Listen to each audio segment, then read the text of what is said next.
And here, before I start poly painting, I'm going to detail him up just a little bit.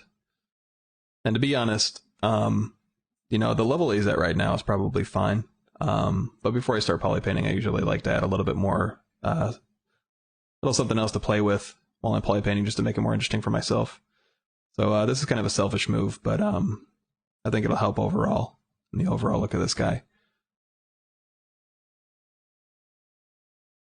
And here I'm using that masking technique to kind of mask other areas of the model out, and then kind of pushing the geometry either forward or backward just to get a nice, clean, overlapping line there, so you can really see that that flesh is really kind of pushing out and overlapping that other area, as opposed to kind of sitting away from it. Kind of helps sell that he's actually an actual living thing, as opposed to a sculpted thing.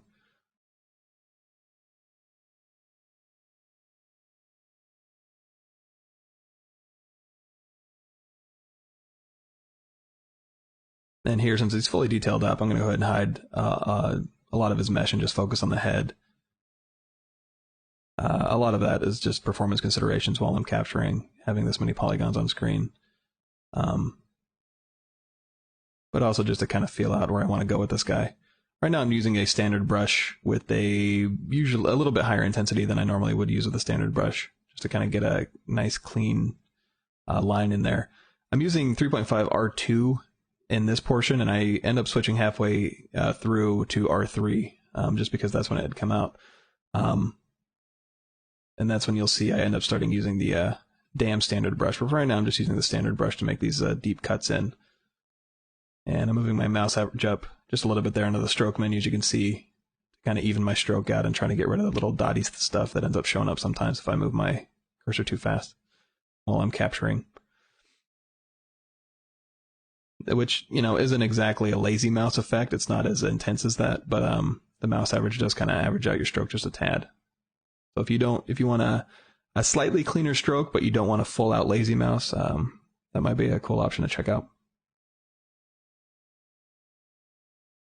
And again, I'm just adding some visual interest to this guy's face, because I know it'll eventually be zoomed right up in on for marketing materials for Eat 3D and stuff. So just give this guy a little bit extra love up close. And I'm also doing a little bit more creature-ish work on this portion. Previously, he was more of like just kind of a, you know, basic ripped body troll man. And I figured while I was here, I might as well add a little bit more of an interesting backstory to him. So I think I ended up going in a little bit more of a leathery bat direction. Like maybe a million years ago, this guy was very bat-like. You know, he kind of descended from maybe a bat-like family. Although instead of having his fangs on the top, he has them on the bottom. But what that ended up adding to him was just kind of like a leathery skin. I wasn't going for a pebbly armored skin like on a cave troll or anything, but more of a leathery skin like you would find on a bat. And I just kind of carry that throughout the rest of his character, as you'll see. And for his skin lines, I am being purposely heavy-handed just because I know I want that to pop with the poly paint to kind of help it pop. If I was just doing a human face, probably the skin lines would be a little more subtle. But on this guy, he's going to be really obviously cracked and worn and leathered. You know, he's been sandblasted out in the open for a long time. Doesn't necessarily give him an old-looking face, but just kind of a worn, grizzled-looking face. And here, I'm going to spray on a little bit more poor detail. Because, you know, you only put the skin lines in where it makes sense. You don't put skin lines on the top of his skull or on the back of his jaws or anything, because your skin doesn't really deform or crunch up in those areas as much. Those areas just kind of get poor detail. By poor, I mean P-O-R-E detail. You know, if you look in a mirror and you kind of scrunch up your face, you can kind of see where you would develop lines and where your skin would stay relatively smooth, but maybe would have more poor detail to kind of even them out.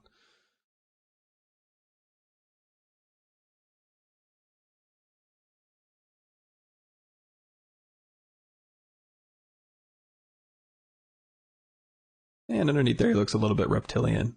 But I try and stay in more of the mammal family of leathery skin, not necessarily like a leathery reptile.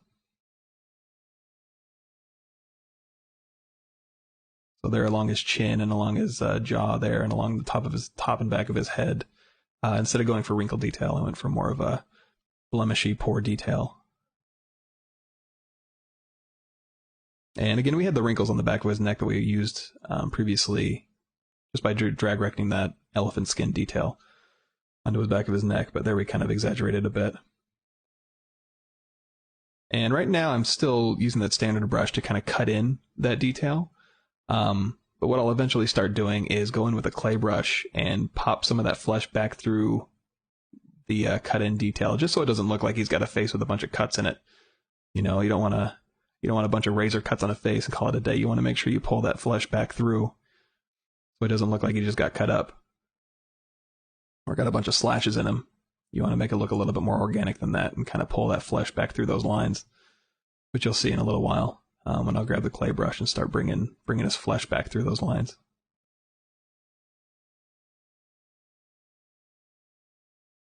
And being extra mean around his mouth, where, you know, if you're in an arid climate and, you know, you got any areas where you're kind of wet and it comes into contact with your dry skin, it'll crack a little deeper.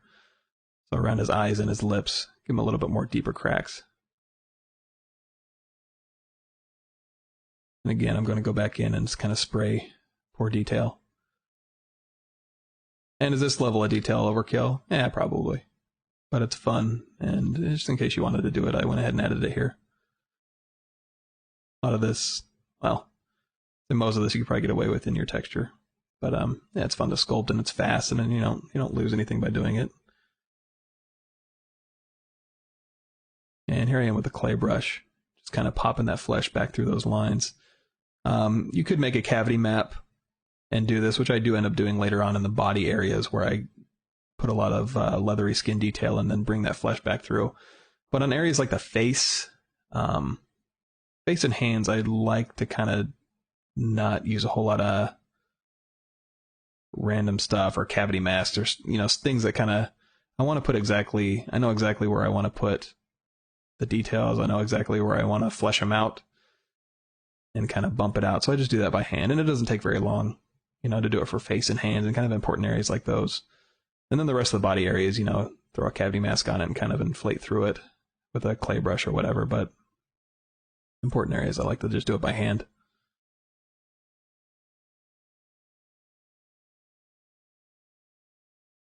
And so this way it doesn't look like he was just, you know, had a bunch of razor lines drawn over him. You go back in and reflesh him back out through those lines. Give him more of a fleshy, organic look.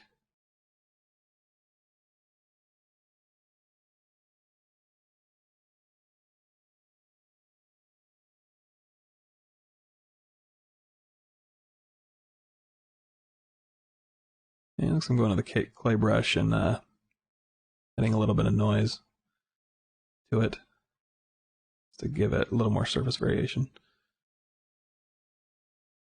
So it's not so even while I'm making clay strokes. Especially on the rougher areas like his neck. You don't want perfect clay strokes pulled through that flesh. You want it kind of, crumbly is probably not the right word, but kind of a little bit more worn. I'm adding a little heavier pore detail and blemish detail.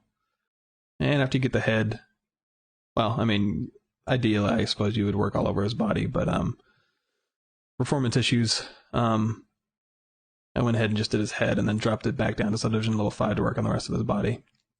And I'll slowly bump that up and then bring him back down, or bring the detail level a little finer, but also cut him up to kind of work on him piece by piece for the high level detail stuff. But this is kind of low level overall form detail stuff again.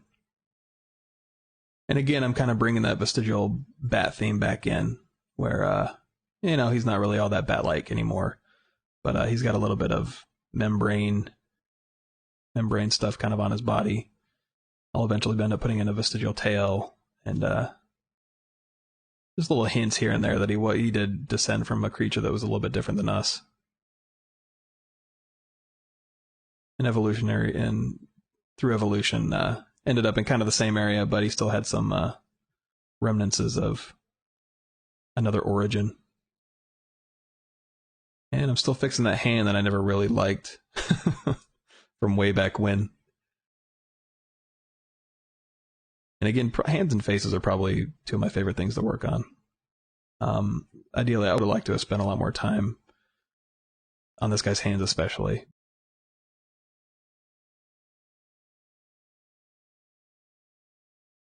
But here I am just exaggerating some of his proportions, giving him little pads on the end of his finger, like little golem pads, so that if he grabbed you or grabbed a surface, he would kind of cling to it a little more.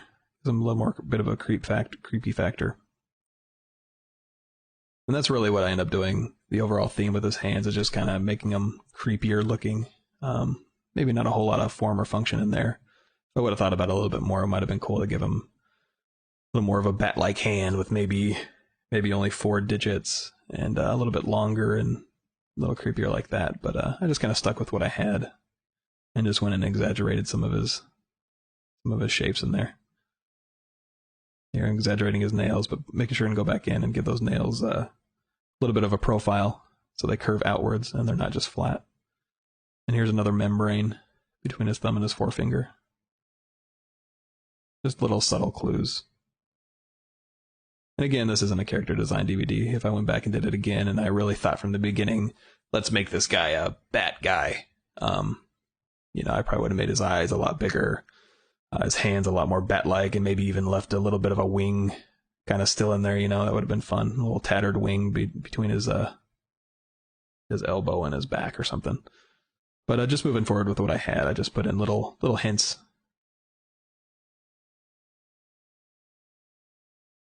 In this area, his wing probably fell off through evolution, 10,000 years ago. But there's still a little membrane back here where a wing might have been tucked in back behind a shoulder blade. That's what I'm kind of building out here. And this will serve as well as I'm going to give him not pebbly armor, like I mentioned before. I'm not going the pebbly route, but I am going to give him leathery armor. So down his traps and over his shoulders and down the top part of his chest, where you would expect him to be a little more naturally armored, I'm going to put a nice thick leather skin over those areas. Again, something just to kind of break him up, make him a little bit more interesting for the final product. So over his shoulders there and down his traps, there's going to be a nice thick, cracked, leathery skin. And again, just in areas that nature would probably put those areas, if you're getting attacked by predators or whatever, or if you're attacking prey and they're fighting back, you'd want areas where you're going to be in contact to be a little thicker, a little more protected. And then areas where you're probably not going to be attacked, like the inside of your thighs or your belly, places that you can kind of hunch over and protect yourself, might be a little less protected. And here we're making his ear a little bit more interesting, a little bit more of a bat ear, like maybe he catches noises a little bit better with that shape of an ear, with those kind of details, kind of that ribbed look. And again, if I was to go back and do it again, I'd probably give him a total fruit bat nose, really bat-like, and really enlarge those eyes and really kind of sell it. But just working with what I had, it ends up being a little more subtle than maybe I would have wanted, but I just kind of moved in that direction. And here I'm kind of destroying that Hollywood body that he had in favor of more of a creaturey look, which is better and more interesting. You can only do so much with a nice body, but if you start adding a little bit more interest here, it's a lot more fun to work on, at least in my opinion. Here that leathery plating kind of continues down from his chest down. We'll still have that thick leathery skin protecting that area.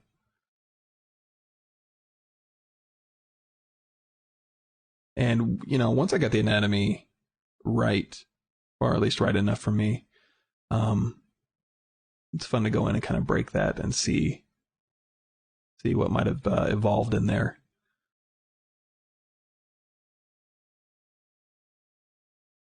especially since I wasn't going to rework this guy from the beginning, and make him totally bat-like. But it's kind of as an afterthought what I could do with what was already there, kind of sell him a little bit better as not so plain, not so normal.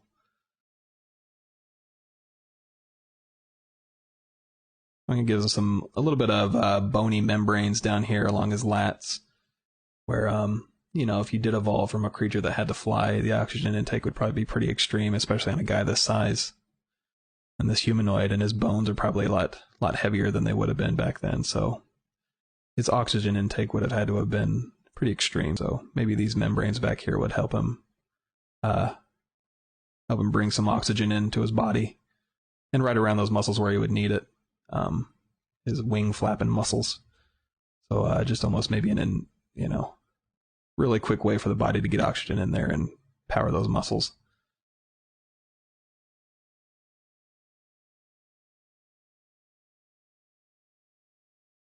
Have a direct flow right where he needs it.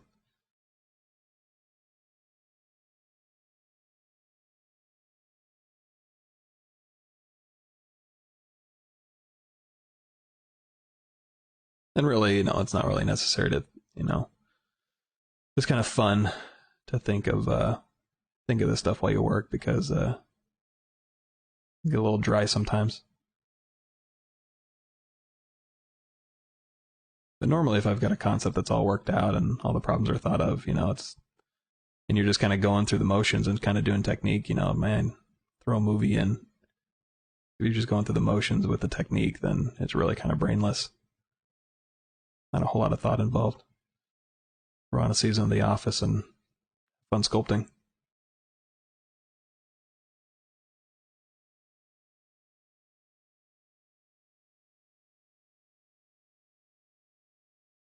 And again, just carrying that thick leather and making it a little more pronounced, a little more cracked. There's that membrane again. So he's actually, as you can kind of tell, around his shoulder, this top leather portion is probably part of a 3-layer system right above his normal skin. So it's extra thick, but not pebbly, still leathery, still able to move quickly and stuff. He's not armored, he's not a tank dude. But just give him a nice leathery skin. And it would be fun to kind of go in and do a more pebbly version of this guy, where maybe he had a little bit more of a rhinoceros skin, made him a little more heavy set, or maybe a lot more heavy set. Give him that nice powerful belly, and put some really nice heavy wrinkles over his, thigh plates and elbow plates and shoulder plates and stuff, and really just kind of exaggerate that. That'd be fun to do as well, and it wouldn't take that long to kind of fit this guy into that mold and make a completely different character with a completely different origin. Make a rhino origin guy. That would be kind of fun. But I'm maintaining leathery on this guy throughout. But even on a rhino guy, if you did have really pebbly areas, you wouldn't want to make him all completely pebbly. You'd probably want pebbly armor where he was the most heavily armored, kind of rocky looking. And then in his little more tender parts, maybe make him leathery. It's always good to have contrast in your characters. You don't want them all the same all around.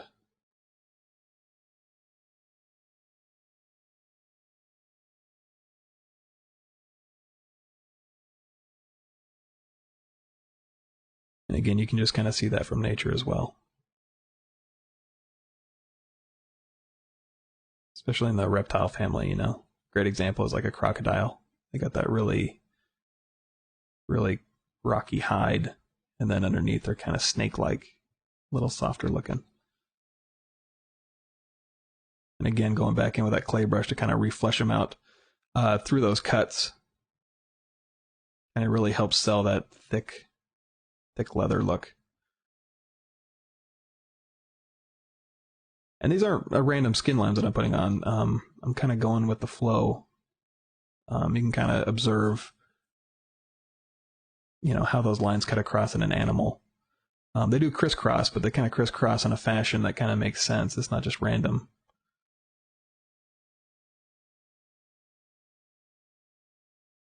And here, like I mentioned before, I'm going to give him a little vestigial tail.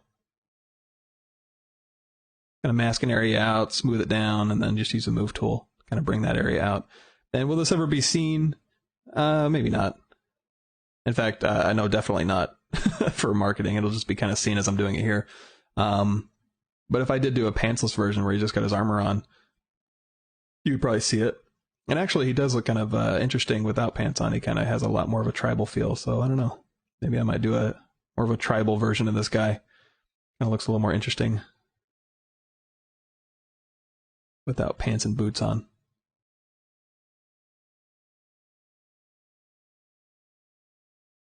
And again, just going back in the hand and kind of exaggerating the boniness of it. Kind of make it look real uncomfortable looking. You know, you don't want to be grabbed by this hand. Kind of bump the creep factor up just a bit. And again, I wish I could have spent a lot more time with these hands, because the hands are really fun to do. And really cool to kind of pose hands and get them right up there next to the character's face. It adds a lot to the character, the hands do. But for the purposes of this guy, you know, get him in, get him done. Get the idea there, but maybe not make him as beautiful as you would have wanted. And by beautiful, I mean gross.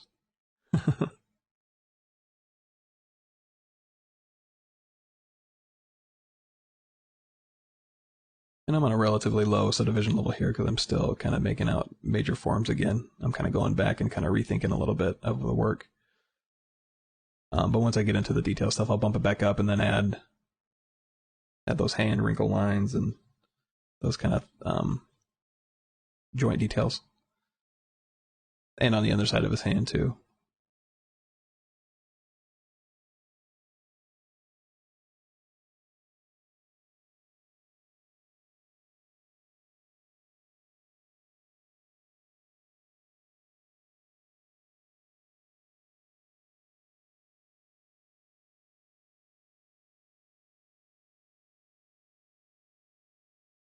I'm exaggerating that membrane area, a little detail.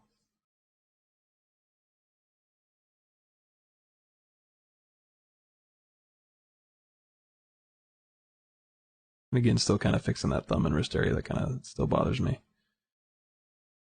And here I go back in at a really low, I think we're on subdivision level 3. I'm just using transpose to kind of fix that thumb and wrist area.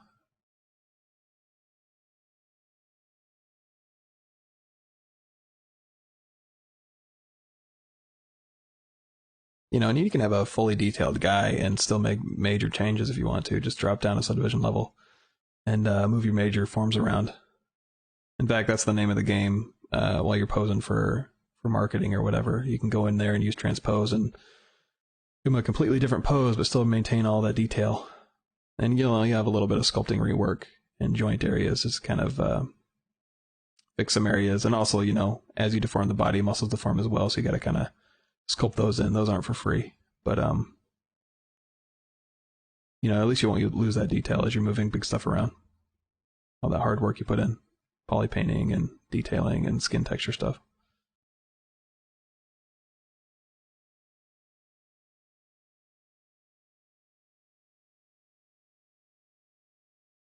And speaking of transposing, it really behooves you to keep your subdivision levels in there.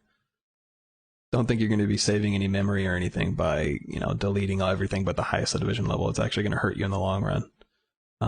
Just the way Zbrush works, you know, subdivision levels help you, and it'll bite you in the butt later on if you end up getting rid of everything. It's almost always better to have subdivision levels. And if you do want to decimate this guy later on for your final output, you know, I'd say make that as the last step. You know, right before, after you got him posed out and painted up and everything, right before you ship him out to the printer, to the rapid prototyper, then go ahead and decimate it and prep it. Don't do it preemptively. Maintain your subdivisions as long as possible, because it just helps you in your workflow. And we're still working on the hand. And just cutting in the skin detail.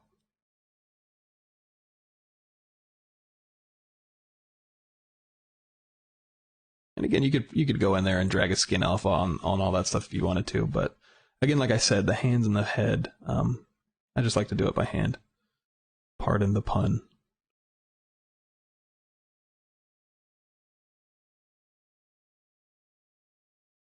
It doesn't take that much longer, and you get exactly what you want.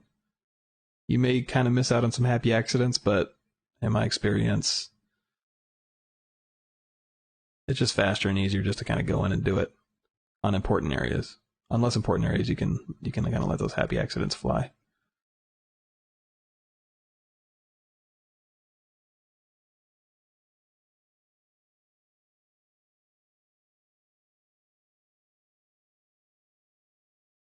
And again, everything on this guy is a little bit more exaggerated than I would normally do. Well, not necessarily. Creature work, should probably be a little more exaggerated. But if you're doing a soldier for a World War II simulation, you wouldn't exaggerate it this much. But for creature work, it's fun, make it pop. And even for a little bit more fantasy stuff, have a little fun with it. Exaggerate it just a touch. Or if it's the style, exaggerate it a lot. If you're allowed to, go for it. It's fun stuff. And on the elbows and knees, like on a camel, elbows and knees get a lot of wear because that's where you end up sitting on them a lot. But for a guy like this, he probably hits a lot with his elbows and his knees, so those probably built up a little bit of resistance. So went ahead and made those cracks a little heavier, a little more leatherier in those areas. And again, if I was to do a big armor skin version of this guy who is a little bit more rhinoceros-like, I might even put some nice folds on his knees and his elbows just to kind of really push that idea. But for now, he's just leathery. And I am going to go ahead and go in and detail his feet just because it's fun, but I don't think you'd ever really see that. I know he'll end up having boots on. But actually, now that I think about it, I'm kind of glad, because if I did want to do more of a shamanistic or tribal version of this guy, no pants, no boots. And that really actually, just taking those two items out really says a lot about the character. Even just leaving the armor in, and it gives him a totally different feel.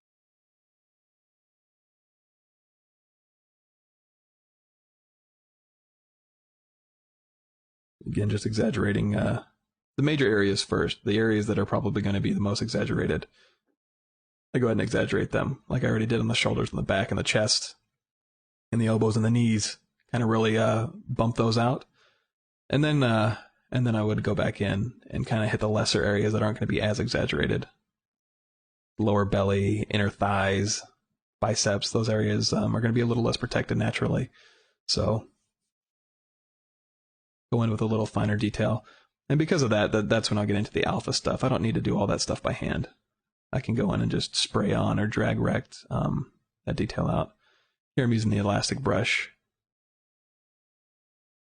And if you read the description on the elastic brush, it'll allow you to kind of drag rect and brush on detail without deforming the surface a lot. It'll just kind of do it in the detailed areas. Sometimes, like the standard brush, if you go in and use drag rect, it'll really kind of pull your underlying form out a lot, and a lot of times that's undesirable. So the elastic brush can sometimes avoid a little bit of that. It's not perfect, but it certainly doesn't pull as heavy as the standard brush. And on the standard brush to kind of control that, I suppose you could go into the brush mod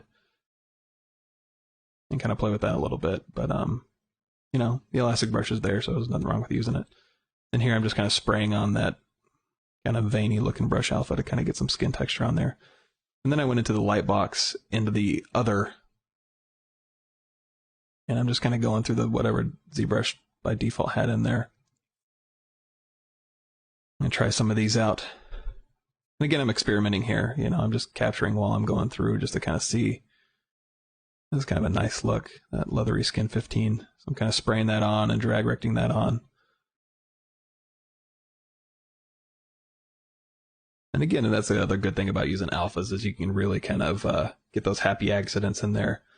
Drag a really nice rough alpha on there and then go in and refine it. And you can end up with some really cool, fast looks. You don't have to go in by hand on every bit of them. In fact, that can sometimes hurt you. You can kind of sometimes miss out on the cool stuff that just kind of happens by accident. But then, of course, once I put that stuff on there, I go back and refine. I don't want to get, those big details overpowered by the little details I put on. I still want them to show up because those are actually, those are really more important. The form stuff is always more important than the surface detail. So when your surface detail starts overpowering what's underneath it, either pull that surface detail back or go back in and refine the surface underneath it. You don't want to lose that good stuff. And it becomes, if you do lose it, it starts becoming mushy and flat, undefined, no contrast, lumpy. That's not what you want. And again, I'm still just kind of experimenting in here. So low Z intensity, drag rec, using the damn standard brush.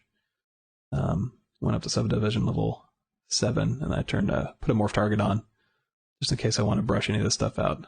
But going back in and giving him some crags. And this alpha looks a little bit, crusty to me.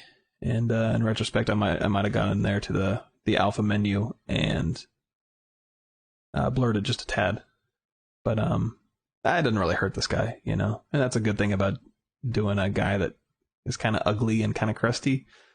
You can kind of, make mistakes here and there and kind of work with those mistakes and kind of work them out. And it ends up being all right, because it's supposed to be kind of gross. And here the scaly skin, I tried it, but it didn't quite give me what I was looking for. But I still, going through and kind of just testing what's in there. And again, you can go into your own photographs and make your own, or I'm sure Pixelogic has areas where people have posted their alphas, and just go in and try them. And even if they're not working exactly for the character you're working on, just keep them in mind because they could come in handy later on.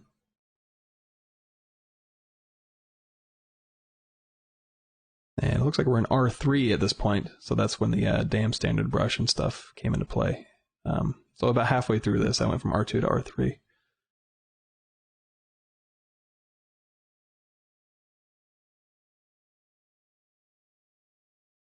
And again, after I drag those alphas out, I rarely just leave what it gives me. I'll go through and fill in any holes or refine any areas that it kind of don't rub me the right way. And here's where I was talking about where instead of going in and going in by hand and just hitting every little in-between line with a clay brush, I go in and make a cavity mask. Probably the easiest way to work with the cavity mask is to go from whatever material you're on and put on a flat color and just kind of play with that cavity mask and that cavity profile to give you exactly what you want.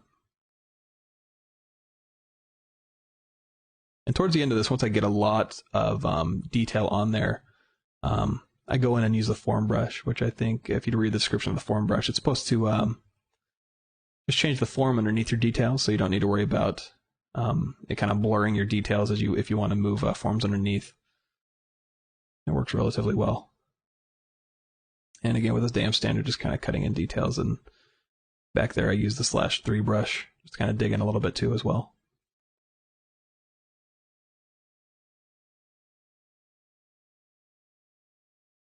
Kind of making sure those shapes pop underneath those details so they don't get lost.